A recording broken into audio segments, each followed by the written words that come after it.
अस्सलामुअलैकुम and a very good morning. Rahul Lahore में आप सबको खुशामदीद कहते हैं जनाब। हंसती मुस्कुराती खूबसूरत सी सुबह के साथ मैं हूं मुनीबा आसिफ, इस उम्मीद के साथ कि आप लोग जहां कहीं भी होंगे खैरियत से होंगे, अपना ख्याल रख रहे होंगे और साथ ही साथ अपने से जुड़े लोगों का भी खूब ख्याल रख रहे होंगे। तो जनाब आज भी सुबह सवेरे जो मौसम है काफ़ी हद तक बेहतर हो चुका है।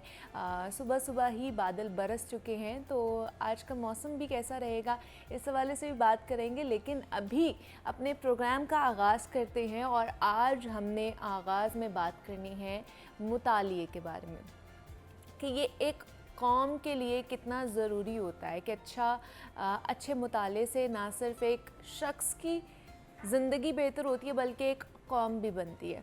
माजी में जिन कौमों में कुतुब बीनी का रुझान था ना, जिनमें इल्म और तहकीक आम थी, उन कौमों ने दुनिया जहां की तरक्की हासिल किया और ख़ूब नाम भी कमाया है। लेकिन अफसोस से ये कहना पड़ता है कि कागज़ की ये महक, ये नशा रूठने को है। ये आखिरी सदी है किताबों से इश्क करने वालों की, क्योंकि हम इससे बहुत दूर जाते जा रहे हैं। किताब से इश्क और मोहब्बत और मुताले से शौक़ और लगाव रखने वाले हर इंसान को इस शेर में गैर मामूली सदाकत नज़र आएगी। यूँ तो मौजूदा दौर साइंस और टेक्नोलॉजी की तरक्की और इजादात का दौर है और बिलखसूस इलेक्ट्रॉनिक मीडिया की हुक्मरानी का दौर भी इसको कहा जाता है। और इस दौर ने इंसान को जहाँ बहुत सारी सहूलियात और आसानियों से नवाजा है, वहीं बहुत सी चीज़ों का तरीक़ाकार भी बदल कर रख दिया है। बात तो बजा है कि डिजिटल दौर की वजह से ई बुक्स आ चुकी हैं या 100 तरह की और भी सहूलियात हमें मैसर है।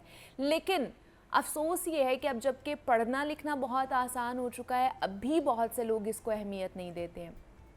बाहर के कामयाब मुल्कों में लोग मुताले को नशे की तरह अपने साथ लेकर चलते हैं, लेकिन पाकिस्तान में बामुश्किल 1% भी ऐसा तबका नहीं है जो किताबों से इस कदर लगाव रखता हो। चलें, किताबें ना सही, आप टेक्नोलॉजी की मदद से सीखने का अमल जारी रखें, घरों में इसका माहौल बनाएं। आज के दिन ऑडियो बुक्स हैं हमारे पास, डॉक्यूमेंट्रीज़ हैं, यूट्यूब्स वीडियो हैं। आखिर क्या क्या सहूलत हमारे पास मौजूद नहीं है कि एक क्लिक पर हम सब कुछ हासिल कर सकते हैं। लेकिन अफसोस इस बात का है कि हम सिर्फ इंजॉयमेंट पर ध्यान दे रहे होते हैं या वक्त यूँ ही बैठे बैठे ज़ाया कर देते हैं, मगर मुताले को अपनी ज़िंदगी का हम हिस्सा नहीं बनाते हैं। यहाँ पर हम ज़रूरी नहीं समझते हैं। हमें इस पर गौर करना चाहिए और अपने घरों में इसका रुझान बढ़ाना चाहिए ताकि हम बहसियत कौम भी अपनी ज़हनी एतबार से बुलंद हो सके, हमारा शऊर बेदार हो सके और हम दूसरी कौमों का मुकाबला कर सके। और रोज़ाना की बुनियाद पर स्टडी करना ये तो इंसान की ज़ाती ज़िंदगी के लिए भी बेहद ज़रूरी है। इसीलिए हमें चाहिए कि हम इसके ऐसे आदी हो जाएं जैसे ये एक नशा हो, तब जाकर ही कौमी और आलमी सतह पर कामयाबी की राह निकल सकती है हमारे लिए।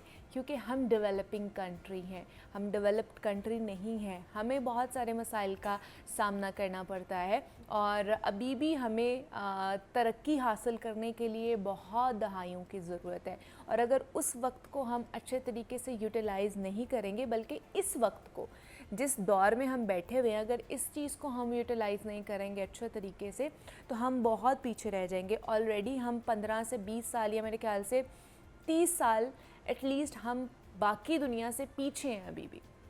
तो अगर हम यूं ही सुस्त रवि का शिकार रहे और हम लोग कह लें कि कछुए की रफ्तार से चलते रहे, तो फिर हम कभी भी उन लोगों का, उन ममालिक का सामना भी और मुकाबला भी नहीं कर सकते जो इस वक्त तरक्की पजीर ममालिक की फ़हरिस्त में शामिल है। हमें अब खरगोश की चाल चलनी पड़ेगी, हम अब उसकी तरह हमें दौड़ना पड़ेगा ताकि हम उनकी दौड़ में शामिल, एटलीस्ट दौड़ में शामिल हो सके। चले, मुकाबला करना तो बात की बात है या उनको शिकस्त देना बात की बात है, एटलीस्ट हम उस दौड़ में तो शामिल हो ही जाए ना। तो उसके लिए हमें कुछ ये चीज़ें हैं, जो रिवायात हैं, जो पहले जिनके ऊपर काम किया जाता था, इक़दार हैं जिनके ऊपर पहले काम किया जाता था, जिसकी वजह से कौमें तरक्की पाती हैं, हमें दोबारा से उनको रिवाइव करना चाहिए। तो ये आज का पैगाम था कि किस तरह हमने कुतुब बीनी को अपनी डेली रूटीन का हिस्सा बनाना है। चले,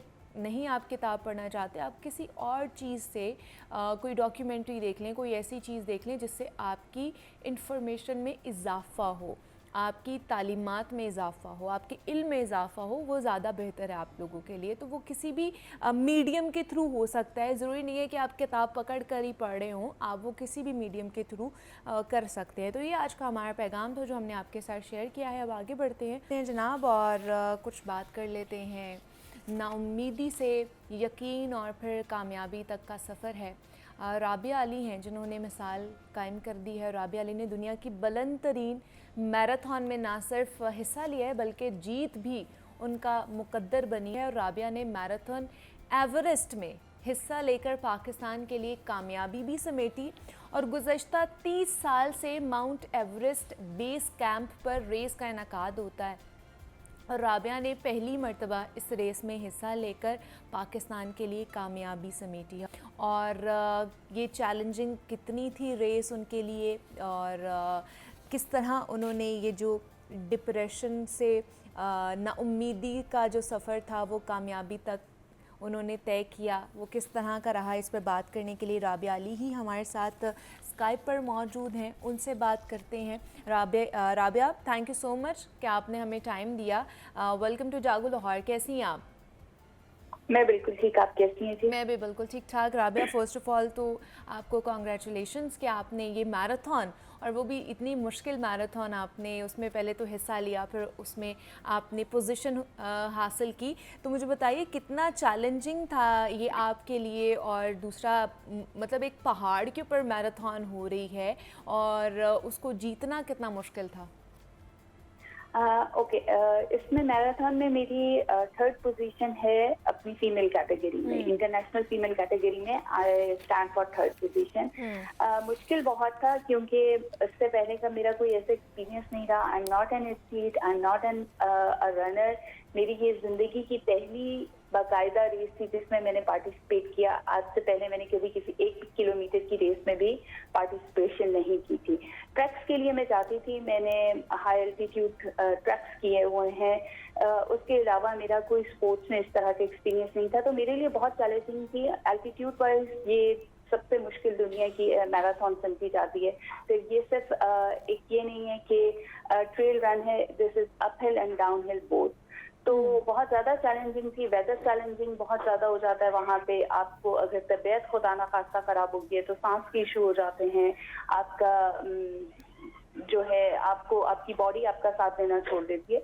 तो चैलेंजिंग तो काफ़ी ज़्यादा थी। तो अब जैसे कि आपने कहा कि पहली दफ़ा आपने जो है ऐसी स्पोर्ट्स में जो है हिस्सा लिया और आपने थर्ड पोजीशन भी हासिल की है और आपका बैकग्राउंड भी एथलीट का नहीं है, तो आपको कैसे ख़्याल आया कि मैं इस मैराथन में हिस्सा ले सकती हूँ और ये सारी चैलेंजिंग सिचुएशन को फेस कर सकती हूँ? ओके, मैं ट्रैक के लिए जाती थी तो मैं नेपाल गई थी 2023 में उसके बेस कैंप के लिए। तो मुझे वहाँ पता चला कि ये एक रेस मुनक्कद की जाती है जिसमें कभी किसी पाकिस्तानी लड़की ने पार्टिसिपेट नहीं किया। अच्छा। तो वहाँ पे मेरे दिल में ये ख्याल आया कि क्यों ना ये पहली लड़की मैं हो जाऊं। लेकिन फिर उस वक्त मैंने इस विश को भी अपने आप से छुपा लिया। लेकिन कुछ बड़े चैलेंजेस से लड़ने के लिए उससे बड़े चैलेंजेस चाहिए होते हैं। तो मेरा अपना सोच का तरीका है। मैं डिप्रेशन से गुजर रही थी और मैं अपनी जिंदगी से बड़ी नाउम्मीद हो चुकी थी। ये एक पोस्ट के थ्रू इसके मेरे सामने से गुजरी और मैंने एक सडन इम्पल्सिव डिसीजन था कि मैं इसमें भागूंगी और उसके लिए मैंने ट्रेनिंग शुरू कर दी, पैसे इकट्ठे करना शुरू कर दिए और आहिस्ता आहिस्ता चीजें बनती गई। शायद जब अल्लाह ताला कोई दिल में आपके ख्याल डालता है तो कुछ प्लान किया होता है उसमें। बिल्कुल ऐसे ही है। और ये बड़ा इंटरेस्टिंग फैक्टर है राबिया कि जब आप ज़िंदगी से नाउम्मीद हो चुके हैं, नाउम्मीदी ने आपको घेर रखा है हर तरफ से और फिर आपको एक जो है सनशाइन कह लें या रोशनी की किरण आपको नज़र आती है और फिर आप कामयाबी का सफ़र तय करते हैं। तो ये मेरे ख्याल से you are the strongest women जिसने ये नाउम्मीदी का सफ़र शुरू किया और कामयाबी तक पहुंची हैं। तो जो एथलीट हैं या जो इस वक्त ख़वातीन आपको घर पर देख रही हैं, ये जो लड़कियां देख रही हैं जो इस तरह की डिप्रेशन, एंजाइटी, स्ट्रेस्ड आउट हो जाती हैं अपनी डेली रूटीन से या बाकी घर के मामलात के हवाले से, तो उनके लिए इसमें क्या पैगाम है जो देना चाहती हैं आप? अच्छा, ऐसा है कि हम लड़कियां मोस्टली, हमें लगता है कि हम, हमारे लिए हमारी अपनी ज़िंदगी इम्पोर्टेंट नहीं है, या हमारी अपनी ख्वाहिशात या हमारा अपना वक्त हमारे लिए शायद नहीं है। तो नो डाउट बाकी दुनिया का ख्याल रखना या अपने इर्द गिर्द का ख्याल रखना एक बहुत अच्छी बात है, लेकिन आपसे आपके बारे में सबसे पहले सवाल किया जाएगा, तो अपने आप को जानने की कोशिश करें। होता यह है कि हम में से कोई शख्स अपने साथ वक्त नहीं गुजारता, अपनी ख्वाहिशात को, अपनी खुशियों को, अपने सुकून को, अपने साथ बात ही नहीं करता, अपने आप को फेस नहीं करना चाहता। तो अपने साथ वक्त गुजारें, अपने आप को थोड़ी सी तवज्जो दें, थोड़ा सा टाइम दें, अपने बारे में जानने की कोशिश करें, आपको क्या पसंद है, क्या नापसंद है, क्या चीज आपको टॉर्चर दे रही है, सॉल्यूशंस की तरफ ढूंढें।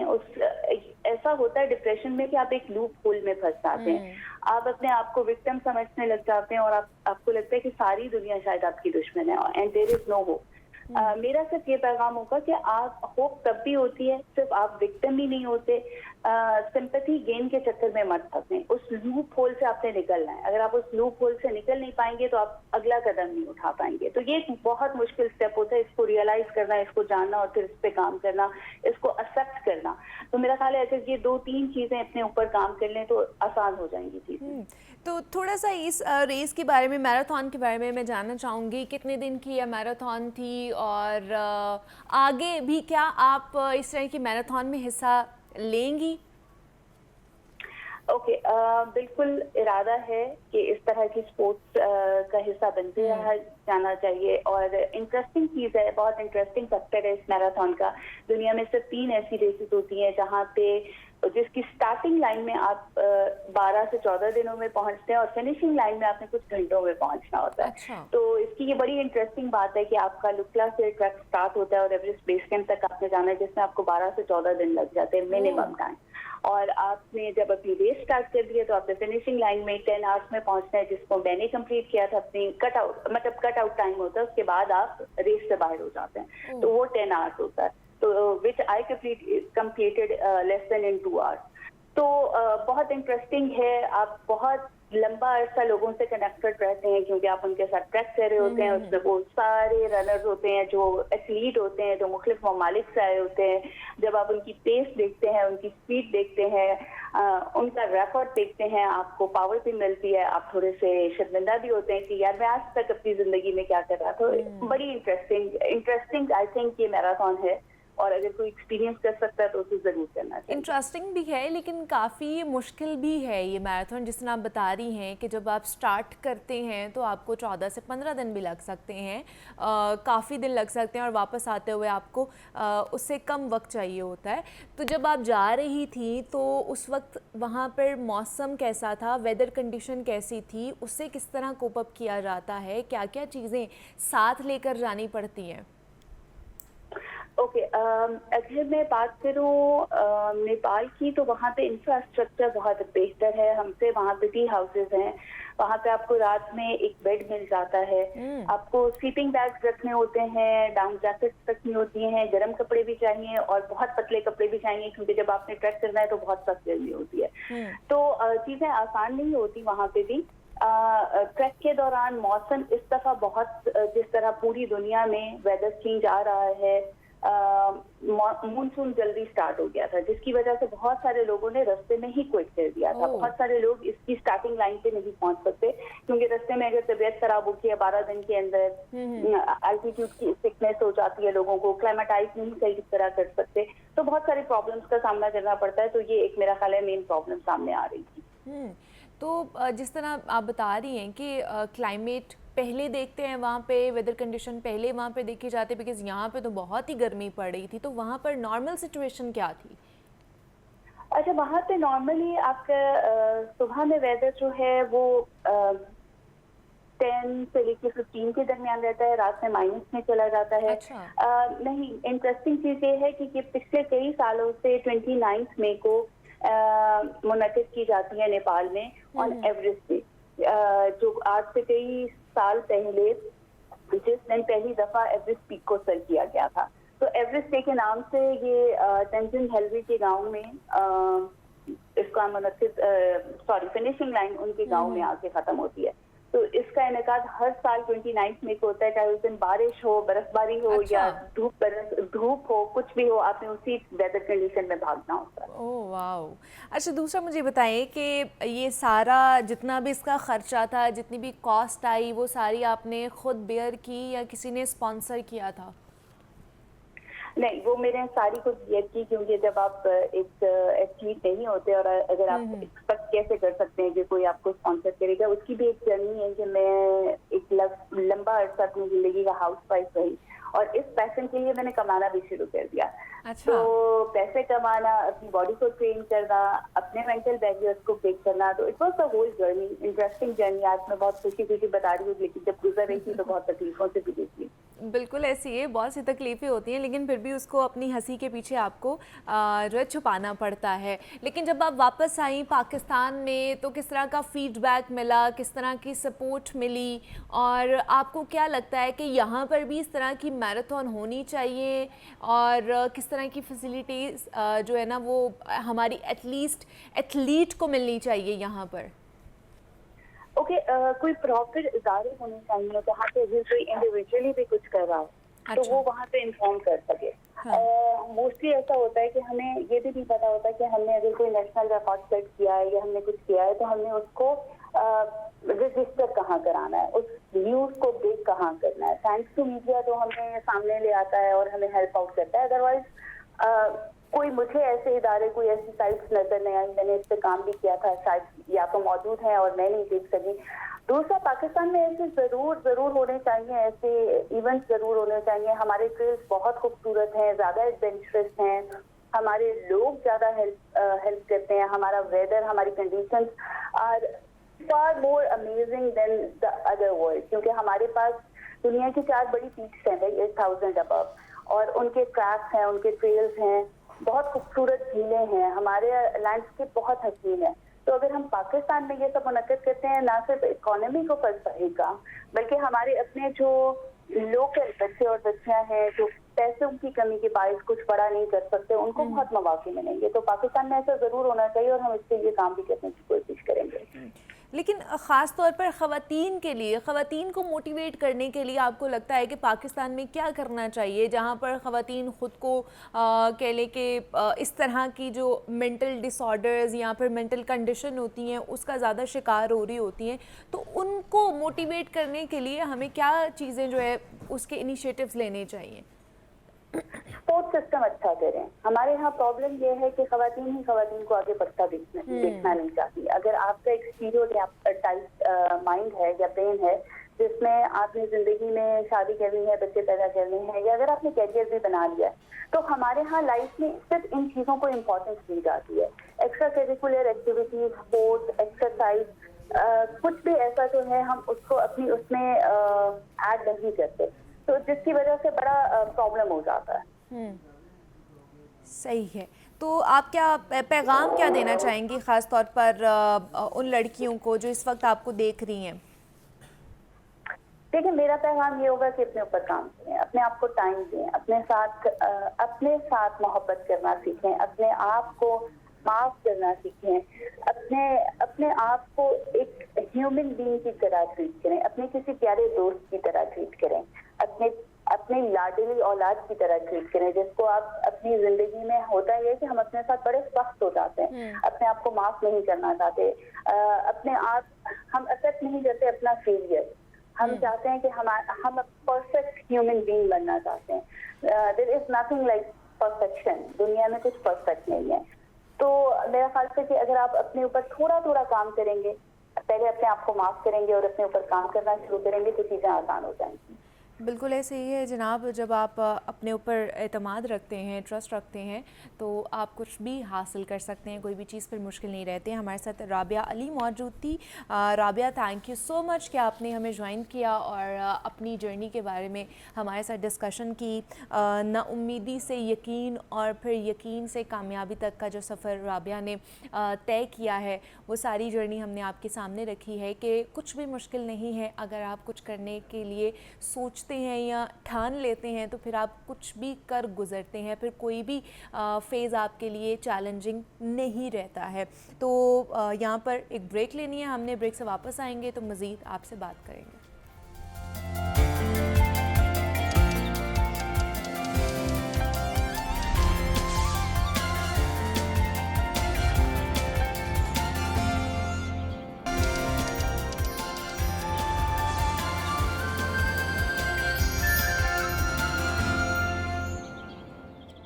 वेलकम बैक टू जागो लाहौर। और जनाब अब कुछ बात कर लेते हैं प्री मॉनसून डाइट के हवाले से कि मॉनसून शुरू हो चुका है और आगे जो बारिशें हैं वो बहुत ज़्यादा बरसेंगी, तो ऐसे में बहुत से लोग जो हैं वायरल इन्फेक्शंस का भी शिकार होते हैं, क्योंकि ये जो मौसम होता है ये वायरसेस के लिए, बैक्टीरियाज़ के लिए बहुत ही कह लें कि मुनासिब मौसम होता है, जिसमें इनकी ग्रोथ बहुत ज़्यादा हो रही होती है। और आप कुछ भी बाहर से खा रहे होते हैं या घर में भी हाइजीन का ख्याल नहीं रखा जाता या फ्रेश खाना नहीं खाया जाता तो डायरिया का शिकार हो जाते हैं, स्टमक इश्यूज़ बहुत ज़्यादा बढ़ जाते हैं। तो ये वाला जो मौसम है जिसको बरसात का मौसम कहा जाता है, मॉनसून का मौसम कहा जाता है, इसमें अपने खाने पीने के जो मेथड्स हैं, डाइटरी हैबिट्स हैं, उनको मेंटेन करना या उनको बेहतर करना बहुत ज़्यादा ज़रूरी हो जाता है। तो कौन कौन सी डाइट हमें लेनी चाहिए मॉनसून में, और क्योंकि पसीना बहुत ज़्यादा आ रहा होता है और हमारे इलेक्ट्रोलाइट्स, नमकियात हमारी जो बॉडी है उससे स्क्रीट आउट हो रहे होते हैं और उसकी वजह से बहुत से लोग बीमार हो जाते हैं, लेथार्जिक फील करते हैं, पट्ठों में दर्द होना शुरू हो जाती है, टांगों में दर्द होना शुरू हो जाती है और वो समझते हैं कि शायद ये मौसम जो है ना उसका इम्पैक्ट है। ये मौसम का इम्पैक्ट है, लेकिन साथ साथ आपने अपने इलेक्ट्रोलाइट्स, मिनरल्स को भी तो पूरा करना है ना, विटामिन्स को भी तो पूरा करना है ताकि आप इस मौसम से कोप अप कर सकें। तो इस पर बात करने के लिए कुरतुलैन हमारे साथ स्टूडियोज़ में मौजूद हैं, क्लिनिकल न्यूट्रिशनिस्ट एंड डाइटिशियन है, उनसे बात करते हैं। कुरतुलैन, आपको वेलकम कहते हैं जागो लाहौर में, कैसी हैं आप? अल्हम्दुलिल्लाह, आप कैसी हैं? मैं भी बिल्कुल ठीक ठाक। कुरतुलैन, क्योंकि मानसून शुरू हो चुका है, अभी हल्की हल्की बारिशें बरस रही हैं, लेकिन आने वाले दिनों में बहुत ज़्यादा बारिशें होंगी। तो जिससे मैंने बात की है कि डॉक्टर्स कहते हैं कि ये मौसम जो है वायरसेस और बैक्टीरियाज़ के लिए बहुत ज़्यादा मौसर साबित हो सकता है, क्योंकि इसमें उनकी ग्रोथ बहुत रैपिडली होती है। तो इस मौसम में किस तरह की डाइट हमें लेनी चाहिए, किस तरह की डाइट नहीं लेनी चाहिए? अच्छा, जैसे ही मानसून मौसम स्टार्ट होता है तो ज़मीन हमारी हाइड्रेट हो जाती है और जो माहौल है उसमें एक ताज़गी का एहसास होता है, लेकिन इसी मौसम के साथ हमारे इम्यून सिस्टम को भी बहुत ज़्यादा अफेक्ट होता है। अच्छा। इस मौसम में बहुत ज़्यादा ज़रूरी है कि हम अपनी इम्यूनिटी को स्ट्रॉन्ग करने के लिए ऐसी डाइट लें जो हमारे इम्यून सेल्स को बूस्ट करे और जो हमें बीमारियों से बचाए। इस मौसम में हमें बहुत सी बीमारियाँ देखने को मिलती हैं, जैसे स्किन के मसाइल, मैदे के मसाइल।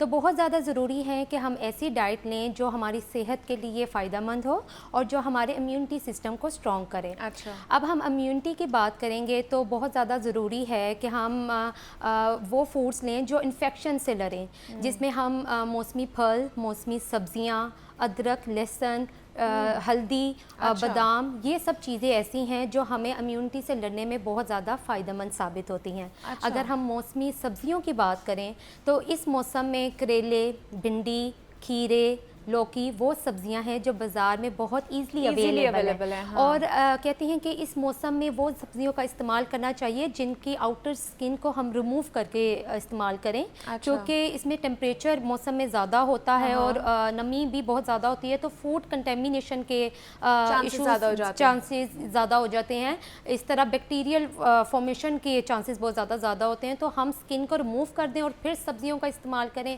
सब्जियों को धोकर इस्तेमाल करें तो बहुत ज़्यादा उसमें यही सारी आ जाती हैं, लौकी है, टिंडे हैं, करेले के मैं आपको करेला बहुत ज़्यादा फ़ायदेमंद है सब्जियाँ। इस मौसम में ये सब्ज़ी बहुत कॉमनली अवेलेबल भी है।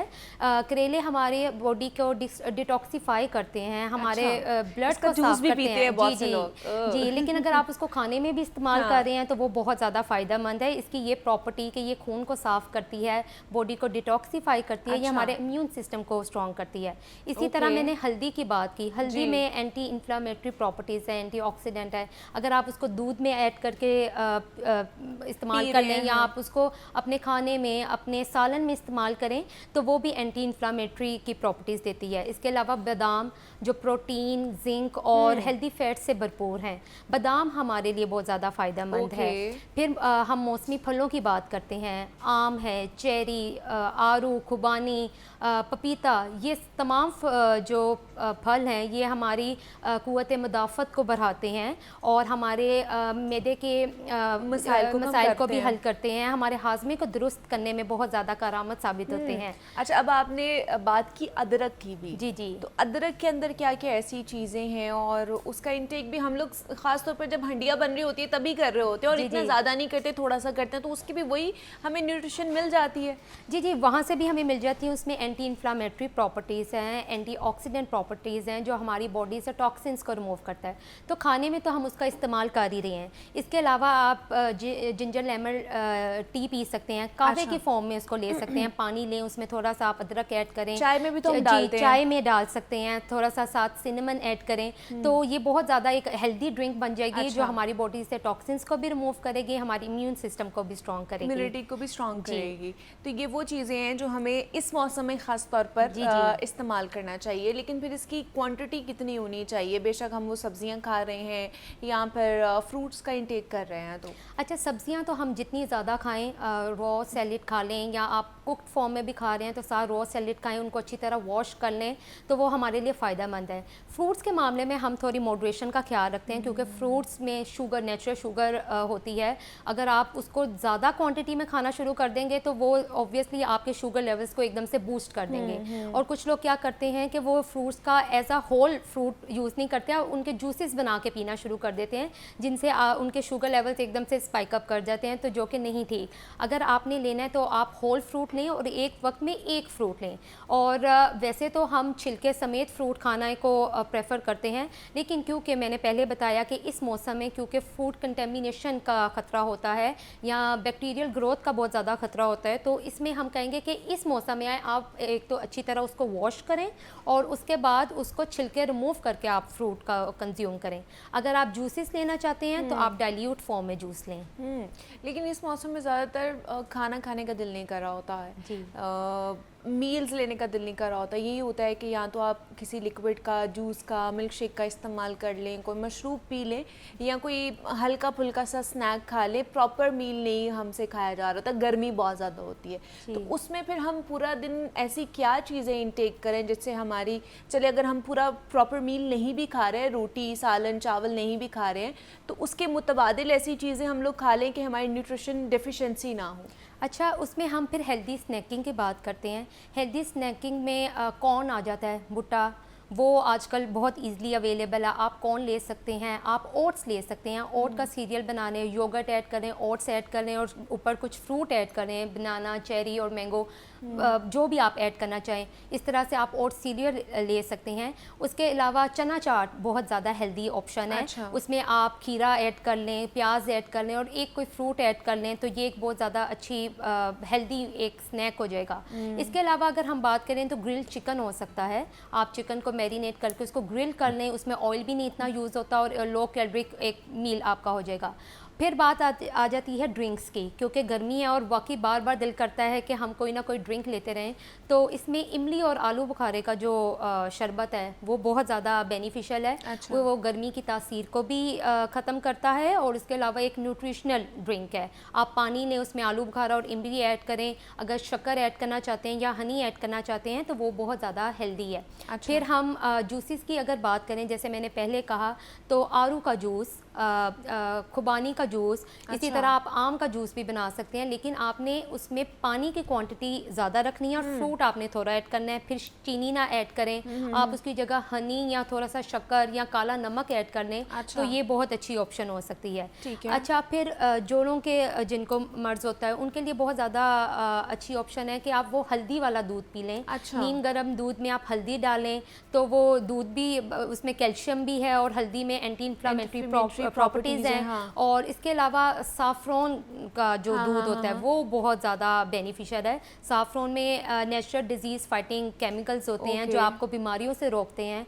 तो ये बहुत अच्छी ड्रिंक्स हैं जो आप ले सकते लेकिन हैं। अब हल्दी, जैसे आपने कहा कि हेल्दी वाला दूध पीना चाहिए जिनको जोड़ों का प्रॉब्लम है या जिनके दर्द होती है। अब हल्दी वो जो घरों में यूज़ हो रही थी वो वाली, या फिर एक ड्राई हल्दी भी मिल रही होती है, ऑर्गेनिक हल्दी जिसको कहा, कौन सी हल्दी का इस्तेमाल करें? सबसे ज़्यादा तो बेनिफिशियल यही है कि आप ऑर्गेनिक हल्दी लें। जो डिफरेंट पंसार की शॉप्स होती हैं वहाँ से ये ऑर्गेनिक चीज़ें बहुत ईजिली अवेलेबल हो जाती हैं। हाँ। और अगर नहीं भी तो जो आम हल्दी जो हमारे खानों में डलती जो होती है, आप वो भी ले लें, साथ इलायची ऐड कर लें तो वो भी बेनिफिशियल है। अच्छा, वो भी बेनिफिशियल है, वो भी उसका भी इस्तेमाल कर सकते हैं अगर आपको ऑर्गेनिक हल्दी नहीं मिलती है तो इन केस, तो फिर आप जो घर में हल्दी मौजूद है वो ही यूज़ उसका भी इस्तेमाल कर सकते हैं। अच्छा, जिस तरह मैंने कहा कि पसीना इस मौसम में बहुत ज़्यादा आ रहा है और जितने भी हमारे मिनरल्स वाइटामिन होते हैं वो तो एक्सक्रीट आउट हो जाते हैं पसीने के थ्रू, यूरिनेशन के थ्रू, पानी ज़्यादा पी रहे होते हैं, तो उसके लिए हमें क्या करना चाहिए? उसकी वजह से भी ज़्यादा पसीना निकलने की वजह से भी लेथार्जिक फील होती है, आपके जो मसल्स हैं उनमें क्रैम्पिंग होना शुरू हो जाती है, तो उसके लिए क्या करना चाहिए? जी, जाहिर है जब स्वेटिंग हो रही है तो आपकी बॉडी में डिहाइड्रेशन हो जाती है और डिहाइड्रेशन की वजह से डिजीनेस और आप लेथार्जिक फील करते हैं। अक्सर लोगों को हेडेक का प्रॉब्लम या फिर माइग्रेन रहना शुरू हो जाता है, तो उसके लिए बहुत ज़्यादा सबसे ज़्यादा बेनिफिशियल तो यही है कि आप पानी की इंटेक अपनी ज़्यादा से ज़्यादा रखें। पानी से ज़्यादा तो मुफीद कोई ड्रिंक नहीं है, आप जितना ज़्यादा पानी पिएंगे वो आपके लिए उतना ही फ़ायदेमंद है। लेकिन क्योंकि गर्मियाँ हैं और लोग प्रेफर करते हैं कि मुख्तलिफ़ तरह के वो शरबत पिएँ या कोई मीठी ड्रिंक हो, उसके लिए फिर हम यही प्रेफर करेंगे कि बजाय कि वो डब्बे के जूस पिएँ या बाज़ार से लें, क्योंकि बाज़ार का जो पानी है वो नमी की वजह से या आजकल मौसम ऐसा है तो उसमें बहुत ज़्यादा बैक्टीरिया फॉर्मेशन हो सकती है, वायरसेस हो सकते हैं, वो आपको डायरिया की तरफ लेके जा सकते हैं। तो ज़रूरी है कि अगर आपने कोई शरबत बनाना है तो आप घर में बनाएं। अच्छा। और उसको डाइल्यूट फॉर्म में ही बनाएं, उसके अंदर काला नमक ऐड कर लें, कुछ अगर मीठा ऐड करना है तो वही अगेन है कि आप फिर हेल्दी सोर्सेज की तरफ जाएं, आप हनी की तरफ जाएं, आप शक्कर की तरफ जाएं और उनका पोर्शन भी थोड़ा रखें, मॉडरेट रखें। ये नहीं कि अब आपने हनी यूज़ करना है तो बहुत ज़्यादा हनी ऐड कर दिया, उसको भी आप मॉडरेशन में लें। और इसी तरह फ्रूट जूसेस बना लें। स्कंजबीन बहुत अच्छी ऑप्शन है, उसमें विटामिन सी है जो आपके अगेन इम्यूनिटी को बहुत बूस्ट करता है। और इमली आलू बुखारे का जैसे मैंने शरबत बताया, तरबूज का आप शरबत बना सकते हैं। तरबूज तो मुझे लगता है अब खत्म हो गया है, लेकिन मार्केट में मैंने नहीं देखे तरबूज। अब बिल्कुल वो उसके एंडिंग स्टेज पे हैं। आरू का जूस बना सकते हैं। तो ये ऑप्शंस हैं जो आप जिनका शरबत घर में ही बना के इससे फ़ायदा ले सकते हैं। जैसे आपने कुर्तुलन कहा कि पानी का नेमुल बदल नहीं है, बेशक ऐसी है, पानी का नेमुल बदल नहीं है, लेकिन मैं एक वीडियो देख रही थी जिसमें वो न्यूट्रिशन की डॉक्टर बता रही थी कि जितनी गर्मी है, जितना हमारा स्वेटिंग हो रही है, जिससे पानी हमारे बॉडी से निकल रहा है, लेकिन हम लोग अगर सिर्फ खाली पानी पिएंगे उसका कोई फ़ायदा नहीं है। सेलुलर वाटर होना चाहिए कि हमारे सेल्स के अंदर भी वाटर रिटेन कर रहा है कि नहीं कर रहा, जिसके लिए आप उसमें नमक का इस्तेमाल कर लें और वो आपके लिए एक वही काम करेगा कि आपके सेल्स के अंदर भी पानी रहेगा जो आपकी बॉडी को हाइड्रेटेड रखेगा। जी, क्योंकि नमक जो है वो बॉडी में पानी को रिटेन करता है, लेकिन पानी में अपने भी जो इलेक्ट्रोलाइट्स वगैरह हैं, आप सादा पानी भी पी रहे हैं तो वो उतना ही फ़ायदेमंद है, बजाय कि अगर आप उसमें नमक ऐड करेंगे तो ख़ास तौर पे जो ब्लड प्रेशर के पेशेंट्स हैं या कोलेस्ट्रॉल के पेशेंट हैं उनके लिए वो फिर नुकसानदेह हो सकता है, उनका बीपी हाई हो सकता है। तो हर चीज़ हर किसी के लिए वो फ़ायदेमंद नहीं हो सकती या उल्टा वो नुकसान दे सकती है। तो आपने किसी भी चीज़ को फॉलो करने से पहले इस चीज़ का ख्याल रखना है कि क्या वो चीज़ आपकी अपनी बॉडी के लिए फ़ायदेमंद है कि नहीं। इधर आप मशरूब की बात कर रही हैं तो मेरे पास एक और बड़ी अच्छी डिटॉक्स ड्रिंक है जो जामन आजकल आ रहे हैं। और जामन का आप सीड्स रिमूव करके पानी में जामन ऐड करें और अगेन आप अदरक ऐड कर लें, काला नमक ऐड कर लें और नींबू और पुदीने का कुछ पत्ते ऐड कर लें, तो ये बहुत अच्छी एक ड्रिंक बन सकती है जो आपके लिए हेल्दी भी है, आपकी बॉडी को डिटॉक्सिफाई भी करेगी। तो ये एक बहुत अच्छा घर में आप हेल्दी ड्रिंक ले सकते हैं। ओके, जामुन का मतलब शरबत बना के या जूस बना के आप पी सकते हैं। लेकिन फिर ये जो जूसेस आप हमें बता रही हैं ये क्या सारे पी सकते हैं जिनको कोलेस्ट्रॉल का, बीपी का, डायबिटीज़ या कोई और क्रॉनिक डिजीज़ है, ये सारे पी सकते हैं या किन्हीं लोगों को इज्तनाब भी करना चाहिए इससे? अच्छा, बीपी और कोलेस्ट्रॉल वाले जो पेशेंट्स हैं वो तो ले सकते हैं इनको, अच्छा। क्योंकि उनका एज सच शुगर लेवल का इतना इशू नहीं होता, लेकिन उन्होंने भी मॉडरेशन का ख्याल अगेन ज़रूर करना है। और मैं बार बार इस बात को रिपीट करती हूँ कि आपने जूसेस जब भी लेने हैं आपने डाइल्यूट फॉर्म में लेने हैं, लाइक आपने पानी में पानी फ्रूट ऐड ज़्यादा। करना है, डायरेक्ट आपने फ्रूट प्योर जूस नहीं बनाना, आपने पानी में ऐड करके फ्रूट अच्छा। को उस तरह से लेना है। और अगर हम डायबिटिक पेशेंट की बात करें तो डायबिटिक पेशेंट ने फ्रूट जूस नहीं लेना, अच्छा। क्योंकि अगेन आप जब एक फ्रूट खाते हैं तो वो तो आप एक वक्त में एक होल फ्रूट ले लेते हैं, लेकिन जब जूस बनाएंगे तो जूस में ये होता है कि आप ज़्यादा क्वांटिटी में फ्रूट ऐड करते हैं और जिससे शुगर लेवल्स हाई हो सकते हैं। तो डायबिटिक पेशेंट ने फिर जूसेस से अवॉइड करना है। अवॉइड करना है, ठीक है जी। ये मॉनसून की डाइट आपकी किस तरह की होनी चाहिए, कौन से फ्रूट्स खाने हैं, कौन सी सब्जियां आपने खानी हैं जो आपके लिए बेनिफिशियल हो सकती हैं, उस पर हमने बात की है। कुरुतुलैन हमारे साथ मौजूद थी। थैंक यू सो मच कुरुतुलैन कि आप यहाँ पर आई और इस पर हमसे बात की है। तो जनाब अभी आगे बढ़ते हैं, कुछ बात कर लेते हैं किताबों के हवाले से। तो प्रोफेसर अहमद हमाद साहब मौजूद हैं हमारे साथ, तो उनकी तरफ चलते हैं और देखते हैं कौन सी किताब के साथ तारुफ करा रहे हैं। जी प्रोफेसर साहब। माना वो किसी घर का घराने का नहीं है, फिर भी तेरे दरबार में आने का नहीं है। चलता है कलम थाम के सतरों की डगर पर, किरदार मगर मेरे फसाने का नहीं है। अब हीले बहाने से नहीं काम चलेगा, अब वक्त किसी हीले बहाने का नहीं है। जाते हुए लोगों को फ़कत देखते रहना, या हौसला ही मुझ में बुलाने का नहीं है इश्क में भी ज़िंदगी करने का सलीक़ा, ये काम कोई मर के दिखाने का नहीं है। इस बार लगी आग तो जल जाएगा सब कुछ, इस बार कोई आग बुझाने का नहीं है। ये खूबसूरत गज़ल जिसमें से चंद अशार मैंने आपको सुनाए, ये किताब है बसात, शेरी मजमुआ है, अशरफ जावेद साहब का, सीनियर शायर हैं और इस मजमूए को शाया किया है रंगे अदब पब्लिकेशंस कराची ने। जैसा कि मैंने अर्ज़ किया कि अशरफ जावेद साहब सीनियर शायर हैं, 40 साल से ये मशक़ सुखन फरमा रहे हैं और सिर्फ शेर ही नहीं कहते बल्कि जो दीगर असनाफ़ हैं नसर की, उस पर भी तबाह आजमाई करते हैं और बड़े कोहना मशक़ लिखारी हैं। पाकिस्तान में इंतखाबात की तारीख़ इनकी एक नई किताब है। इससे आपको अंदाज़ा हो गया होगा कि सियासत हो, अदालत हो और सहाफ़त हो या अदब हो, आर्ट, फ़न, लिटरेचर, इनमें इनकी बहुत ज़्यादा दिलचस्पी है। ये जो अपना शायरी का खाम मवाद है वो भी इन्हीं मौज़ूआत से उठाते हैं और उनको शेर बनाते हैं। हमने देखा कि इनके बारे में जो सीनियर लोग हैं वो ये कहते हैं कि ये पक्के उस्ताद फ़नकार हैं, इनका जो क्राफ्ट है वो बड़ा शानदार है।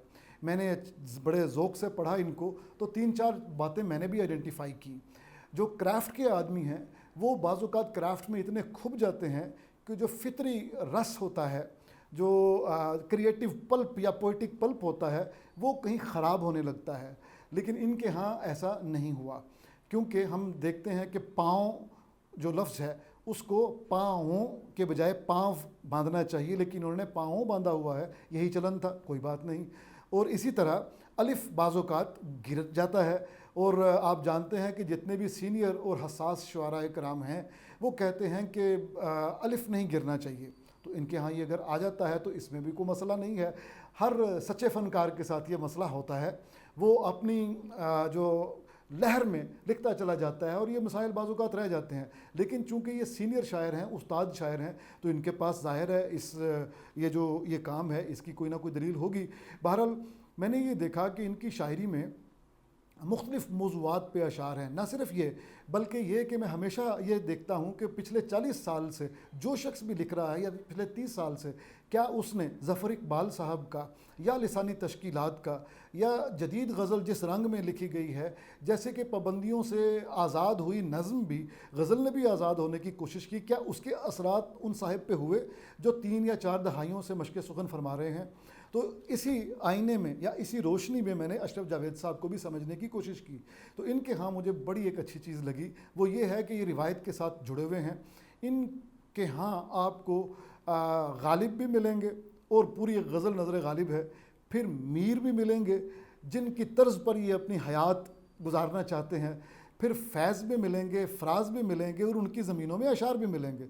ये किताब जो है इसका इंतसाब भी फैज़ और फ़राज के लिए किया गया है। मिसाल के तौर पे यहाँ पे एक मैं आपको शेर सुनाता हूँ। इससे पहले कोई तलवार उठा ली जाए, जो भी रंजिश है कबीलों में मिटा ली जाए। ये इनका शेर अशरफ जावेद साहब का। और रफ्ता रफ्ता यही ज़िंदा में बदल जाते हैं, अब किसी शहर की बुनियाद ना डाली जाए। ये फ़राज का शेर है। तो आप देखेंगे कि इनकी जुड़त जो है वो बहुत ज़्यादा है। फ़राज, फैज़, गालिब, ये मुफर्रस शुअराए किराम है, फ़ारसी आमेज़ ज़ुबान इस्तेमाल करने वाले। इसी तरह एक नातिया है बड़ा खूबसूरत, उसके बारे में मैं बात करना चाह रहा हूँ। हम उस लम्हे से हैं जब ज़िंदगी होती नहीं थी, हवा और आग, मिट्टी और नमी होती नहीं थी। ये आपको ज़मीन सुनी सुनी लगेगी। शाहीन अब्बास का एक शेर मैं आपको सुनाता हूँ। अचानक मिसराए जान से बरामद होने वाले, कहाँ होता था तू जब शायरी होती नहीं थी। तो गोया ये आसपास के असरात कबूल करते हैं, लेकिन अपने नए मज़ामीन में उनको कंज्यूम करते हैं। यही इनकी फ़नकारी है। अशरफ जावेद साहब के बारे में अगर मैं ये कहूँ कि मंज़र इनके शेर में आके रक्स करने लगता है तो ये बिल्कुल बजा होगा। मैंने इनको देखा कि जिद्दत के नाम पर जिस तरह के तमाशे हमारे यहाँ शायरी में लगाए गए, उस तरह के तमाशे इन्होंने नहीं लगाए।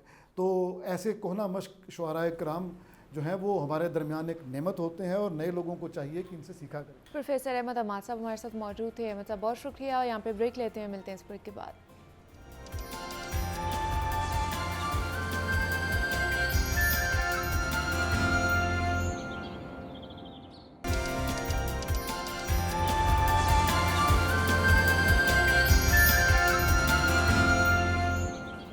वेलकम बैक टू जागो लाहौर। अभी आपने न्यूज़ में देखा ही होगा कि जनाब वफाकी काबीना ने जो इजाफे की मंजूरी दे दी है बिजली की कीमतों में ख़ास तौर पर। और जब इस तरह की ख़बरें आती हैं, ऑलरेडी बिजली की कीमतें इतनी ज़्यादा हैं, बिलों ने जीना मुहाल कर रखा है, तो जब और भी ज़्यादा बिजली की कीमतें बढ़ेंगी तो स्ट्रेस, डिप्रेशन और एंजाइटी लेवल और भी ज़्यादा बढ़ता जाएगा। और जब इस तरह की प्रॉब्लम्स होंगी तो जनाब हार्ट अटैक्स भी बढ़ेंगे, आपको दिल की जो मर्ज़ में इजाफ़ा होता हुआ ही नज़र आएगा। तो हमारी सोसाइटी इस वक्त उसमें रेशो ख़ास तौर पर जो क्रॉनिक डिज़ीज़ है या दिल की बीमारियां हैं उसमें इजाफ़ा देखने को मिल रहा है। रेशो बढ़ती ही जा रही है दिन ब दिन अगर डेटा के मुताबिक बात की जाए। तो आज हमने इसी पर बात करना है कि हार्ट अटैक्स इतने लोगों को क्यों हो रहा है, एंजाइना का पेन जैसे बहुत से लोग उससे गुजर रहे होते हैं, उसकी वजूहात क्या हैं, प्रिकॉशनरी मेजर्स क्या लिए जा सकते हैं इस हवाले से। दूसरा ये कि कौन कौन से ऐसे साइंस एंड सिम्टम्स हो सकते हैं जिनको देखकर, जिनको परख कर हम कंडीशन बेहतर कर सकते हैं। तो इस पर बात करने के लिए हमारे साथ डॉक्टर शुएब असलम मौजूद हैं स्टूडियोज़ में, जो कि कार्डियोलॉजिस्ट हैं और एमएस हैं Punjab institute of cardiology Punjab के। डॉक्टर साहब आपको वेलकम कहते हैं जागो लाहौर में। कैसे हैं आप? अल्हम्दुलिल्लाह जी, ठीक है। डॉक्टर साहब, हमारी सोसाइटी में अब देखें इतनी ज़्यादा प्रॉब्लम्स बढ़ती जा रही, मुआशी सूरत हाल देख लें, फाइनेंशियली सूरत हाल देख लें, तो हर कोई एक स्ट्रेस का बैगेज अपने ऊपर लेकर चल रहा होता है। तो ये जो स्ट्रेस इतना ज़्यादा हम ले रहे होते हैं, सबसे ज़्यादा क्या इसका असर हमारे दिल पर होता है? बिल्कुल, स्ट्रेस फैक्टर्स जो हैं आपको कार्डियक डिजीज़ जो कार्डियोवैस्कुलर इवेंट्स हैं वो उसकी रेशो अच्छी खासी उससे इंक्रीज़ होती है। स्ट्रेस फैक्टर्स में आप जो यंग पॉपुलेशन है उसमें स्मोकिंग है, और देख रहे हैं आप यूनिवर्सिटीज़ में भी और कॉलेजेस में भी जिस तरह आजकल रेशो बढ़ रही है यंग पॉपुलेशन में, आइस का यूज़ है, स्मोकिंग का है, और इससे यंग पॉपुलेशन में कार्डियक इवेंट्स जो हैं वो ज़्यादा हो रहे हैं। पहले ये नहीं थे, अब आप इवन 22, 24, 25 साल, 30 साल में भी हार्ट अटैक्स हमारे पास आ रहे हैं, रिपोर्ट हो रहे हैं। तो उसकी ये वजह है कि स्मोकिंग और ये ड्रग्स का यूजेज ड्रग्स बहुत का ज़्यादा, यूज़ भी है, स्मोकिंग का भी है, और जंक फूड्स भी हैं इसमें, अनहेल्दी लाइफस्टाइल है। तो एक माशरे में जिस तरह ये महंगाई है, बिल्स हैं, सारा ज़िंदगी गुजारना मुश्किल हो गया हुआ है, तो आपको रिक्रिएशनल एक्टिविटीज़ जो हैं वो नहीं, टाइम नहीं मिल पा रहा। अच्छा। तो पहले ये होता था कि अगर फैमिली में एक दो लोग कमा रहे हैं तो बाकी लोग बैठ के खा रहे होते थे, बैठ के ना भी खाएं लेकिन उनकी एंजॉय कर रहे होते थे लाइफ को। एक्टिविटीज़ जो होती थी उस स्ट्रेस लेवल वो नहीं था। अब घर चलाने के लिए आपको हर लेवल पे हर बंदे को, इवन ख़वातीन को भी उस तरीके से फाइनेंशियल सपोर्ट करना पड़ता है। बिल्कुल ऐसे ही है। तो इसलिए फिर पर्सनल जो आपकी एक्टिविटीज़ हैं, फिज़िकल एक्टिविटी है, उसमें वो टाइम नहीं मिल पाता। उस वजह से फिर आपका अनहेल्दी लाइफस्टाइल बन जाता है। इवन आप जो बिजली की बात कर रही हैं, गैसेस के टैरिफ की बात कर रही हैं, घरों का किचन चलाना मुश्किल हो गया हुआ है। ख़वातीन जो हैं वो इतनी गर्मी में शायद नहीं वो किचन चलाना चाहती हैं, तो जंक फूड्स जो हैं वो प्रोसेस्ड फूड्स जो हैं वो उस पर रुझान बढ़ रहा है। सही। उससे फिर अनहेल्दी जिस तरह बैड कोलेस्ट्रॉल है, ओबेसिटी है और ये चीज़ें इस वजह से हार्ट उसकी डिजीज़ तरह से बढ़ती जा रही हैं। चूँकि आप MS हैं PIC के, तो वहाँ पर क्या सूरत हाल है? कितने लोग डायग्नोज होते हैं रोज़ाना की बुनियाद पर? कितने लोग वहाँ पर आते हैं? हमारे पास जो आउटडोर का डाटा है तकरीबन 2200, 2400, 2500 तक भी पेशेंट डेली आते हैं, जिसमें 400-500 न्यू एंट्रीज़ हैं। अच्छा। बाकी हमारे पास ओल्ड जो फॉलो अप हैं वो हैं। इमरजेंसी में हमारे पास 800, 900, 1000 तक भी डेली पेशेंट आता है चेस्ट पेन के साथ। उसमें जो एक्चुअल एडमिशन है मोर देन 100 हैं, 150 तक भी चले जाते हैं डेली एडमिशन जो हैं। ओके। हमारी रोज़ की जो एंजियोग्राफीज़ हैं PIC में जो हो रही वो 100-120 हैं। तो एंजियोप्लास्टी तकरीबन 40-50 वो हो जाती हैं। प्राइमरी PCI जो है वो हमारी 20 के करीब चल रही है डेली। अच्छा। तो ये एक बहुत बड़ा नंबर है, अलार्मिंग फिगर है। ओके। तो इस अगर डाटा हमारी में 100 जो यंगस्टर्स हैं उनकी तादाद कितनी होती है? यंगस्टर्स हैं मतलब 30% के करीब यंग लोग भी हैं। ओके। तो अब ये है कि हमारी अगर 100 एंजियोग्राफीज़ हो रही हैं तो पहले अगर 5 बीच में से बाईपास निकलते थे, तो अब मेरा ख्याल है कि मोहतात अंदाजे से भी कहूँ तो 20 के करीब उसमें बाईपास निकलते हैं। अच्छा। तो जो हमारी कैपेसिटी है वो 12, 14, 15 की लिस्ट हमारी डेली चलती है। अगर हमारा जो पेशेंट आ रहा है हमारे सिर्फ PIC को जो रिपोर्ट हो रहा है वो 20 डेली के अगर बाईपास निकल रहे हैं, बाकी लाहौर के अदर हॉस्पिटल्स हैं, प्राइवेट सेटअप्स हैं, वहाँ 5-7 वो आ जाएँ, बाकी डिस्ट्रिक्ट से आ जाएँ, तो हमारी जो कार्डियक सर्जरी की क्यू है वो भी बहुत लंबी होती जा रही है। ओके, ठीक है। तो ये जो स्ट्रेस फैक्टर्स हैं, अनहेल्दी लाइफस्टाइल है, ओबेसिटी है, स्मोकिंग है, अल्कोहल यूज़ है, शुगर, ब्लड प्रेशर है, अगर हम इनको तवज्जो दें, कंट्रोल करें तो हमारा ये डिजीज़ बर्डन कम हो सकता है। सही। अब मुझे बताइए कि इसमें अब एंजाइना पेन जैसे आप कह रहे हैं कि इससे भी बहुत से लोग जो हैं वो आ रहे होते हैं, रिपोर्ट हो रहे होते हैं, तो इसको किस तरह एड्रेस करेंगे या इसको किस तरह हम लोग साइंस एंड सिम्टम्स के हवाले से अगर बात कर लें तो किस तरह पहचानी जा सकती है कि आपको एंजाइना पेन हो रही है?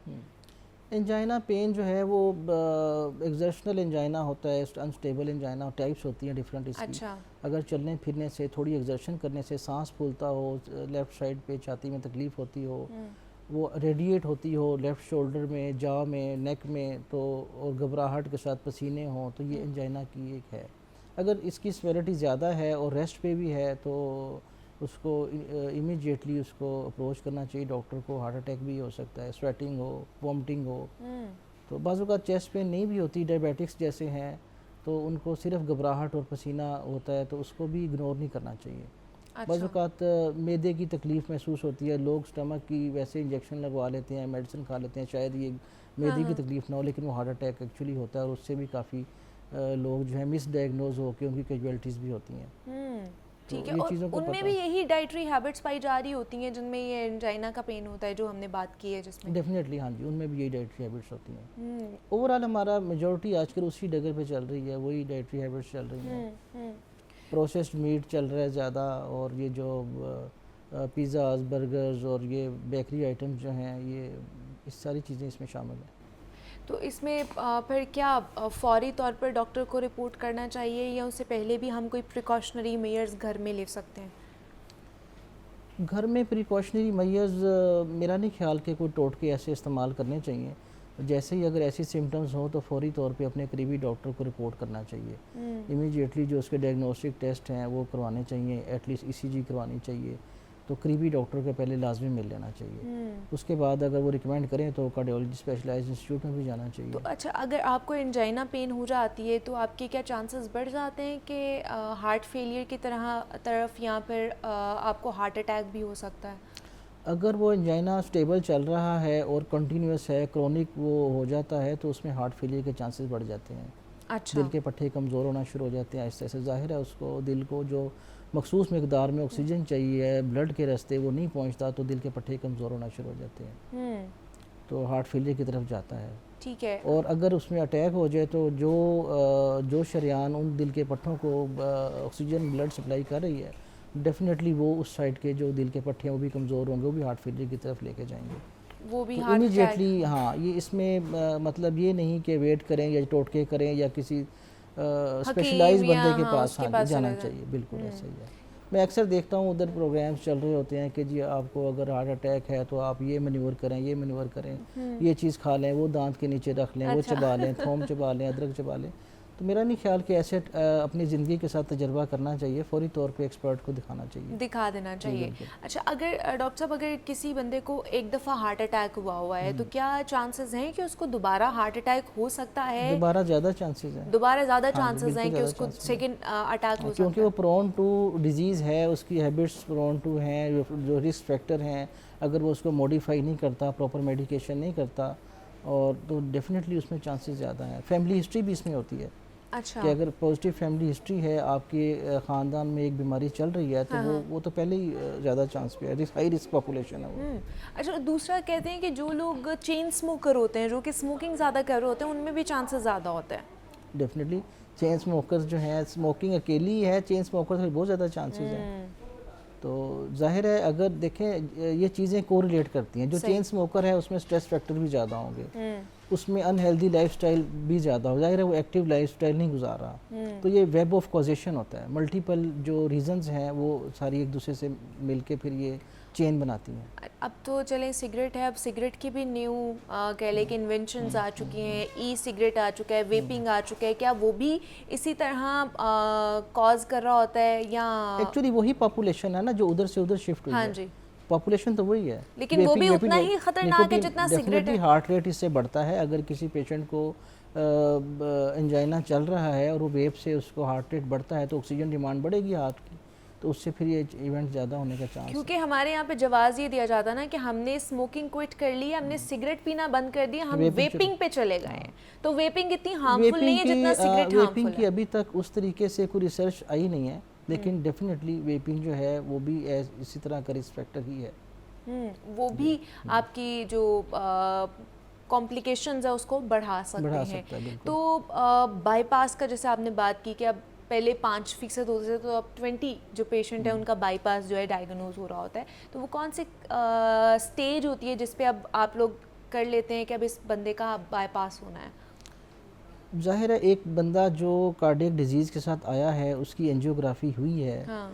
तो उसी में पता चलेगा कितनी शरीयानें उसकी ब्लॉक हैं और कितने % ब्लॉकेज है, और उसमें स्टेंटिंग नहीं हो सकती है, तो फिर ही वो बाईपास की तरफ जाता है। उसके लिए डायग्नोस्टिक टेस्ट जो हमारे पास है वो एंजियोग्राफी ही है, उससे गुजर के ही बाईपास का पता चलता है। जी जी। तो मल्टीपल वेसल डिजीज़ जो है उससे जो नॉन स्टेंटेबल है वो बाईपास की तरफ जाएगा। ठीक है, मतलब बाईपास से पहले स्टंट्स डाले जाते हैं? नहीं, ज़रूरी नहीं है डाले जाएं, हो सकता है उसको स्टेंटिंग उसकी ना हो सकती हो। ठीक है, स्टेंट डाले जाएंगे फिर तो वो स्टेंटिंग की तरफ आ जाएगा, फिर तो एंजियोप्लास्टी की तरफ आ जाएगा। ठीक तो अगर है। वो नहीं हो सकती है और क्रिटिकल डिजीज़ है तो फिर वो बाईपास की तरफ जाएगा। फिर वो बाईपास की तरफ जाएगा। और फिर और ये भी हो सकता है कि बाईपास भी ना हो सकता हो, ग्राफ्टेबल डिजीज़ नहीं है तो उसको फिर मेडिकेशन भी रखा जाता है। ज़रूरी नहीं है कि हर पेशेंट का बाईपास ही हो सके। बाज़ औक़ात अगर टाइमली डिसीजन नहीं लिया गया तो डिजीज़ बढ़ गई है तो ये भी मुमकिन है कि बाईपास ही ना हो बाद में। तो क्या बाईपास की भी कॉम्प्लिकेशंस हो सकती हैं आफ्टर बाईपास? कोई ऐसी पेशेंट को कॉम्प्लिकेशंस हो सकती हैं? आफ्टर बाईपास ग्राफ्ट जो लगे हैं वो ग्राफ्ट बंद भी हो सकते हैं। हो जाता है ऐसे। तो अगर वो लाइफस्टाइल अपना चेंज नहीं करता, मेडिसिन नहीं खाता प्रॉपर, और उसी तरीके से जिस तरह पहले शरीयानें बंद हुई थी ग्राफ्ट भी बंद हो सकते हैं। अगर एहतियात नहीं बरती हाँ जाती जी, अगर है एहतियात नहीं बरती जाती तो वो दोबारा लोग जो हैं वो कहते हैं बाईपास चूँकि हमारा हो गया हुआ है, अब हम बिल्कुल फिर वैसे हो गए हैं 16-18 साल वाले, अब नई शरीयानें डल गई हैं, तो फिर वो अपना लाइफस्टाइल वापस वही ले आते हैं। तो उससे फिर ये होता है कि जल्दी ग्राफ्ट बंद हो जाते हैं, री अटैक हो जाता है। अच्छा, दो बाईपास भी लोगों के होते हैं। ओके, हाँ, दोबारा भी बाईपास हो जाता है। ठीक है, लेकिन कितने चांसेस हैं कि कम चांसेस होते हैं। लोग अमूमन इतना बड़ा ऑपरेशन करवा के वैसे तो एहतियात करते हैं, लेकिन ऐसे लोग भी हैं जो नहीं करते एहतियात। चूँकि गवर्नमेंट जो है सारा कुछ ये फ्री कर रही है, तो 8-10 लाख का ऑपरेशन जो है वो किसी का फ्री हो जाए तो वो उस तरह की कदर नहीं रहती, तो वो फिर दोबारा कॉम्प्लिकेशन से रिपोर्ट होते हैं। लेकिन जिस तरह आप कह रहे हैं कि पीआईसी में इतना ज़्यादा बर्डन होता है, रोज़ाना के बुनियाद पर लोग जो है वो वहाँ पर आ रहे होते हैं, तो कितनी कितनी देर बाद लोगों को ऑपरेशन का और ये ट्रीटमेंट का टाइम मिलता है? मैंने तो सुना है कोई महीने सालों बाद कब बाईपास का या फिर ऑपरेशन का टाइम मिल रहा होता है, अपॉइंटमेंट मिल रही होती है मरीज़ों को? ये वेरिएबल है। अच्छा। मतलब अगर किसी की डिजीज़ क्रिटिकल है तो हम उसको क्यू से ऊपर भी उठा लेते हैं। ज़रूरी नहीं है कि एक बंदे की क्रिटिकल डिजीज़ है तो हमने उसको 6 माह का ही टाइम देना है, उसको उसकी डिजीज़ के मुताबिक जल्दी टाइम मिल जाता है। वैसे ओबियसली जितना मैं जैसे आपको बता रहा हूँ कि हमारी 15 की लिस्ट होती है डेली की बाईपास की, तो अगर हमारे पास पेशेंट 25 से 30 डेली आ रहे हैं तो वो क्यू में ही जाएंगे, और ये डेली क्यू बढ़ती जा रही है। अच्छा, और डेली बाईपास हो रहे होते हैं वहाँ पे? डेली हमारी 14-15 की डेली लिस्ट चल रही है हमारी। ठीक है। तो उसमें अगर मज़ीद ऐड होते जाएंगे तो लिस्ट बढ़ती जाएगी, जब तक हम इसको अपने दूसरे जो हमारे डिस्ट्रिक्ट्स हैं वहाँ से भी लोग आ रहे हैं, वज़ीराबाद से आ रहे हैं, फैसलाबाद से आ रहे हैं, मुल्तान से आ रहे हैं, पिंडी से, हालांकि वहाँ पे हैं इंस्टीट्यूट्स हैं कार्डियोलॉजी के। अच्छा। वहाँ भी ऑपरेशन होते हैं, लेकिन वो लोग भी हमारे पास पीआईसी में रिपोर्ट होते हैं और वो आते हैं हमारी क्यू में लगे हुए हैं।